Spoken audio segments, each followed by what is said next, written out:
Hello ladies and gentlemen, welcome back to another video game design video. This one is on day 3. I'm going to start by reviewing content from last time and then talk about what we're going to be doing today. So to review, you focused on ideation, the second phase of the design process, where you worked on brainstorming ideas to solve the problem. You worked on this page of the slideshow, focusing on the character as well as the story. You are designing a video game by yourself based off of your own interests and needs. So choose whatever type of style of game that you want. Your video game should tell a story. Your characters should have a reason for why they are doing what they're doing. So make sure there's a background or basically a plot or narrative for your character to follow. Your character does not have to be a person. It can be a thing or even an object. Just make sure whatever you create, it has detail and a lot of information on it, so it is unique and original. So your job was just to complete the character and the story section of this design packet. 3 different characters, 3 different stories. Then you were to take a photo or a screen capture and upload it to the daily participation form of evidence of your attendance. So now that we reviewed content from last time, let's get into what we're doing today. So you're going to be sliding past the design packet under resources. You've already made a copy of that document and selecting the slideshow presentation. Again, each link to the slideshow will jump you to the exact slide that you need for that specific day. Yesterday you should have focused on your character and story, and now you're ready to drill down on the environment as well as items and power-ups. The environment is just another name for a level or a map. It's a place for your character to interact with and move throughout. In your background, there might be also enemies or bad guys, but right now just focus on the actual space your character is moving through.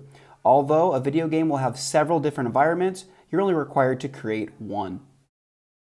Here's some different video game examples of environments. It could be a top view where you see a lot of your surrounding, a third-person perspective where you see just the back half of the character, or even a first-person perspective.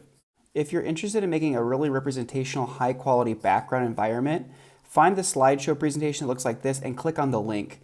I basically go over how to create the illusion of depth on a flat surface. This is optional and not necessary. Next, you're going to invent items and power-ups. A power-up is an object that instantly benefits or adds extra ability to your game character as a game mechanic. An item, however, may or may not directly benefit the character, and you can choose when you use it. An example of a power-up is when Mario touches a star. He becomes invincible and untouchable. An example of an item is a key that you might not use right away but can use later on to unlock a door to a new location. I want you to create 2 of these. It can be 1 item and 1 power-up, or it can be 2 items, or it can be 2 power-ups. It's up to you. I just want 2 total. If you'd like to see some examples of items and power-ups from Super Mario World, click on the link in the slideshow presentation. So now that we've defined environment, items, and power-ups, and also looked at several examples, it's going to be your job to draw. You're going to be drawing 3 different examples of environments, again, backgrounds for your video game, and 3 different examples of items and power-ups.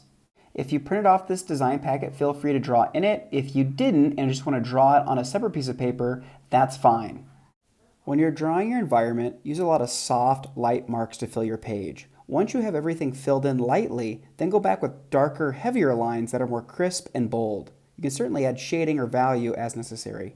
Here's another example of environment that's more of a traditional side-scrolling video game where it's set with a lower perspective to the ground, but it's essentially the same environment. Here's an example of a power-up.